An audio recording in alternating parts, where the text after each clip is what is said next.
Fastlane Founders and Legacy with Jason Barnard. Each week, Jason sits down with successful entrepreneurs, CEOs, and executives and get them to share how they mastered the delicate balance between rapid growth and enduring success in the business world. How can we quickly build a profitable business that stands the test of time and becomes our legacy? A legacy we're proud of. Fastlane Founders and Legacy with Jason Barnard. Hi, everybody, and welcome to another Fastlane Founders and Legacy. Today I'm here with a quick hello, and we're good to go. Oh, welcome to the show, Emanuel Rose. Thank you so much, Jason. I'm excited to be here, and maybe I'll be able to sing along at some point. Brilliant. And we're looking at marketing and AI implementation within marketing and business. I'm super interested for this topic. But before we get into that, I'm going to look at your brand search, the result for your name. And here we have Google Gemini. Google Gemini likes you quite a lot. Glad to hear that. Its opinion of you. And it's super positive. And at the end, in my opinion, Emanuel Rose presents himself as a well-rounded individual who has successfully combined his professional expertise with his personal passions. Is that true? Absolutely, 100%.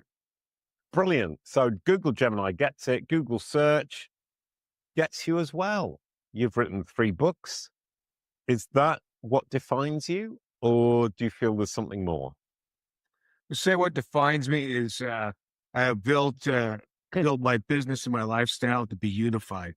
And so what I mean by that is I have Starlink, and I'm able to work from anywhere in the Western United States that I am, including some of the most remote places in the Western U.S. and work and hunt and fish and camp. And it's a nonstop nomadic lifestyle for me for the most part. Right. So you're a nomad who actually makes a business and makes marketing into a business. So Yeah. we're going to look at that. So you're an expert in AI, and in marketing, one of the huge questions we have is, what should I automate with AI? That is the question, isn't it? And that's a huge question, and it's very broad. Where would you start? And I think that's the key. Where do I start? It's a perfect question, and it's one that we work with our clients continually. The first thing is, what are you not good at? What don't you have staff for? Or what do you need to do that you're not doing? Right. So we start with this big question, and so for me, we came up with kind of an integrated campaign. We said, we need to be able to seamlessly connect cold leads to pay-per-click ads, to social media ads, to email marketing. And so we built a workflow, which is just an automation, really. And I think it's really important to understand kind of the strata. Number one in the marketplace right now, we got automation, we have Gen AI, and we have machine learning, and we have agents, and we have agentic AI. And those are all very different applications, and we need to be able to think about them differently from the viewpoints of what we need to put in and what we get out of those things. Right. So what I'm kind of hearing here is the big ideas come from humans. The automation comes from AI. Yeah. And the humans are the spark, and I don't see that changing in our lifetime, right? There's all this concern that we're going to get replaced or that the robots are going to take over. That may happen. I don't know. But the humans are the spark and the inspiration for what kind of work we are doing, we should do, and we shouldn't do. Right. Am I right to imagine that today we're simply looking at AI to automate things that are simple? Tomorrow, we'll be looking at AI to add ideas to what we're doing. And in the future, they may well replace us. Yeah, they will replace us in certain activities. And that's the concept of the agentic AI, where it's actually drawing in information and making decisions and then acting on it in a way that's coherent with the outcome that humans want to produce. And that's kind of right now in this period, that's the holy grail of AI and agents, where they have their own agency, right? To be clear about the words here. But we still have to have this human to human interaction in order to demand transactions, right? That's the fundamentals of business, is that I have permanent human concerns, you have permanent human concerns, and it's the human concerns that drive the need for business. Right. So AI can't replace your needs or my solution for your needs. What it can do is create a connection between us that makes sense. Yeah. And there's some great tools already for that. There's a fascinating interactive tool called Bordy, which is an AI that you can both communicate with by voice and by email. And the Bordy goes and he interviews you, and he goes to LinkedIn. He connects you with other people who he thinks is going to be a valuable connection for you. Oh, I like that. And so it's a great application. There's also another tool that I put in my LinkedIn information. And I built kind of a custom GPT into this cold salesperson outreach tool. And so they find that this tool finds other people who may be either great connections and conduits for business or potential clients. So, and it's autonomous for the most part with just my content and some editing to make sure it's on track. Right. Is LinkedIn the key? It is right now, LinkedIn, but as you have seen, and we've all seen, it has slowly degenerated into a spammy marketplace. And I think that's what's fascinating, is that even though terms of service says the AI isn't to be used and it's supposed to be one-to-one communication and all those things, we know that's not the case. So then what happens is we need to do more activities like this. I've also joined a number of other marketing groups like Vistage or EO or those types of groups, so that I can actually meet humans and have conversations with humans to get away from the AI spam. So, that's the outgrowth of it. 100%. And you've mentioned EO, Entrepreneurs Organization. I've Right. joined that too. Yeah. It's totally different, and it's transformed the way I'm communicating. I'm talking to the right people at the right time. And AI kind of got me off track. Would you agree with that? I got tempted to try to talk to too many people too quickly. Yeah. Again, it goes back to use case, right? And it goes back to, for instance, what is the outcome that you're looking to produce? And so, for instance, for podcasting, there's some very amazing tools that are just coming online where we can take this video. The software will create a YouTube description. It will create chapters. It'll create keywords. We'll build a blog post. It'll create 5 LinkedIn posts for you, right? So that's a great use of software and technology. Mhm. And it takes something that would usually be, up to 10 hours of human time, and it turns it into a 1-hour process or less to get a finished product. So to me, that's a good use of the software, of AI. Right. But I lose my personality. I get the feeling that I'm going to lose my personality there. Oh, really? If the AI does the editing for you? Yeah. Oh, interesting. Why is that? I like to believe that humans are human and AI is AI. And am I Right. wrong? I mean, I'm asking you, will I use my human authenticity if I use AI too extensively?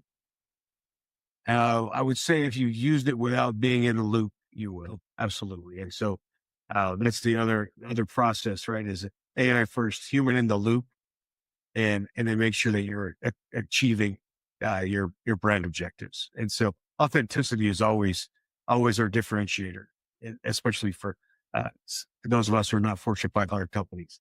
So we have to maintain our brand awareness and our authenticity. Otherwise, we just get lost in the wash. Well, I mean, that would be one example of a mistake somebody would make when implementing AI, is thinking it can replace me and I don't need to have any oversight. What are other mistakes that companies and people make? That they can just build an avatar themselves and then have the avatar interact either in video or even on in a conversation like this. Right, we're not in a spot where it's sophisticated enough to be able to build these avatars, and that's kind of one of the spots where I've drawn the line. I don't want an avatar of me running around doing stuff. Right. Okay. So the line is when I'm asking the AI to represent me as myself, is that line going to move in the future? I would imagine it will. Absolutely. Yeah. We've seen, what we've seen in the last 5 years is the explosion of terrible content. And we're going to continue to see that because marketers put out bad marketing, especially inexperienced marketers.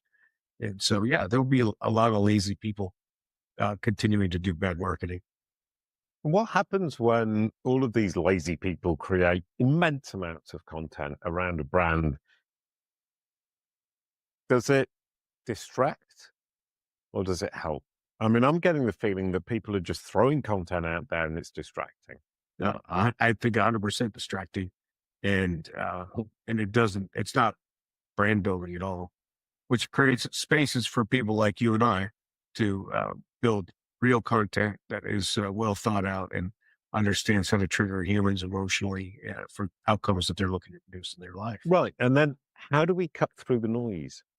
Um, exactly what we're doing right now, which is having a real conversation and then taking this content and becoming content curators for our ideal clients and getting that information in front of them the best way we can in the way they want to consume it. Right. So explain to me the mix and the balance between this human connection and using AI to amplify this human connection. Well, the best thing that I've seen so far is that we're able to automate a lot of processes that have been time consuming for us that are not creative, right? Just like I described with podcast editing. To me, I have no problem plugging in a completed podcast, having it put out a blog post, and then I'll go through and look at that transcripted blog post, make sure that I'm representing correctly, and then getting that out to my blog, and then we will build an email newsletter based on that. And so it's taken, again, we've got the leverage of time back, where something that used to take 5 or 6 hours per episode now is taking 30 minutes to an hour. And so that frees me up, that frees my team up to be able to go and do other more creative things or to spend time outside with our family. Right. And how do you stop the problem of AI talking to me, i.e., in the sense that we end up with a situation where you're using AI to simplify and amplify. Mhm. And at some point, me as an audience, I end up talking to your AI and not to you personally. Right. So it depends on the transactional level, right? Because we've all used chatbots to solve an order problem on a website, right? That wasn't a person, that was a piece of software, right? Very transactional. Where's my order? Here's my order number. It's in Dallas. It should be in Reno. Okay, it's going to be here tomorrow. That what we've seen from the studies that there's a lot of these things. There's customer service things that people don't care if they're talking to a person or talking to software. Yeah. So I get very frustrated. well, and so it's a generational thing. You and I are probably similar, right? In Gen X and the kids just below us, millennials, have a higher tolerance. The Zs definitely are just very transactional. They just want to get it done. They don't want a lot of conversation. So, it depends on the ICP to some extent too, and the psychographics. Okay, brilliant. How do you integrate this into your team? You're the boss. Yeah. You have a team of 20, 100, 200 people. How do you make sure that your company, through the entire structure, is implementing AI in the way that you would be comfortable with?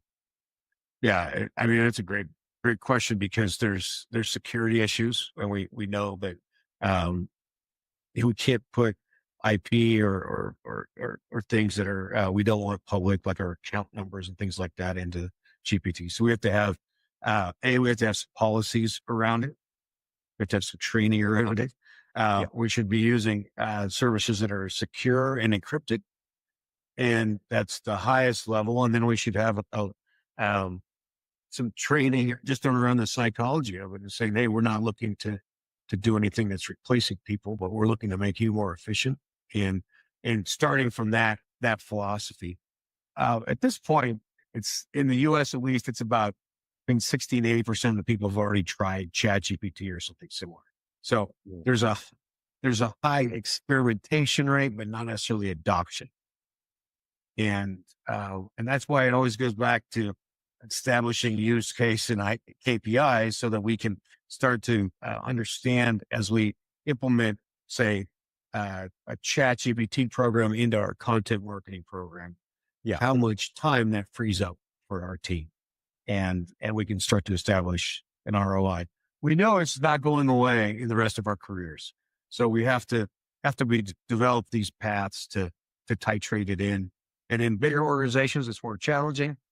In my organization, we're stretched. We're like, hey, we want all the tools we can in order to speed up tedious clicking and waiting and transferring, right? Right. And then there's a fear within your team, I would imagine, of saying, well, I'm going to help implement this AI and it's going to replace me and I'll lose my job. Yeah. I mean, that is a prevalent fear, right? A lot of people have it. And what I continue to tell my team is we have plenty of work. The more we do this and become better at it, the more work we're going to have. It's always going to be replaced. What's getting replaced are the tedious parts of our jobs that are better replaced by software. And that's the beauty of this no code, low code environment that we're in now. It doesn't take a software engineer to be able to take something like being able to run reports for your clients.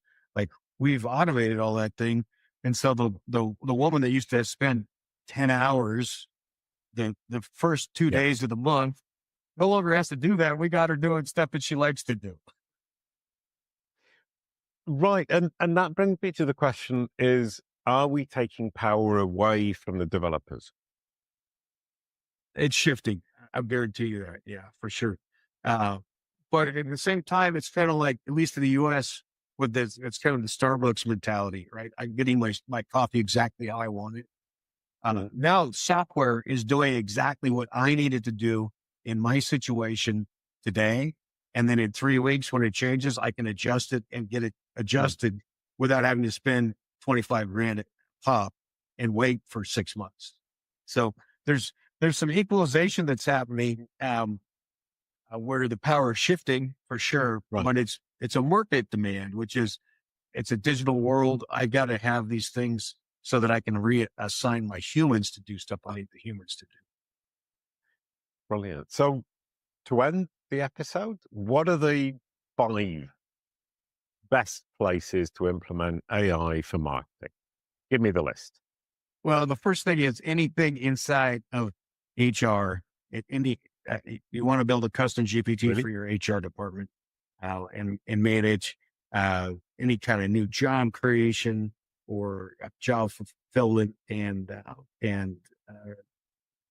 all those activities. And then to be able to answer questions about all your HR stuff, a chatbot can go in and read all your documents and solve things for you way quicker than any one person can do. Okay. Inside the marketing realm, the content marketing should be, if you're not already, I know it's a pretty big adoption already for most marketing agencies or marketing teams, somewhere in the 80% range where they're using. But we should be using one of the Gemini AI products and building, again, custom GPTs with approved content. Yeah, it's big, as much history as you can put in there, so we know it's on brand. And then on brand is key. Absolutely. Yeah. Okay. Sorry. That's okay. No, I appreciate it. Big emphasis on brand and authentic. Those are the two good words. And then look for things like, for instance, we have a product where you're able to do your accounts receivable phone calls for accounts that are over 30 days past due. Right. It's a phone call. Humans don't like to make that phone call. No, it's uncomfortable. The AI has a good day every day and can take all the abuse. So some places in there where there's discomfort from your team to do things, find a way to use the AI voice for that.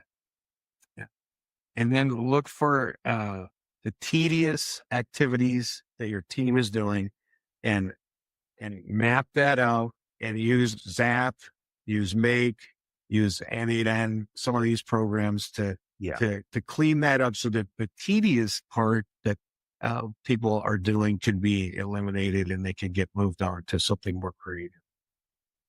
Absolutely brilliant. Thank you so much. I love the list at the end. Super helpful. Thank you so much, Emanuel. And thank you everyone for watching. And I'm going to end with the outro song. A quick goodbye to end the show. Thank you, Emanuel. Thank you so much, Jason. Brilliant. Your corporate and personal brands are what Google and AI say they are. We can give you back control. Calicu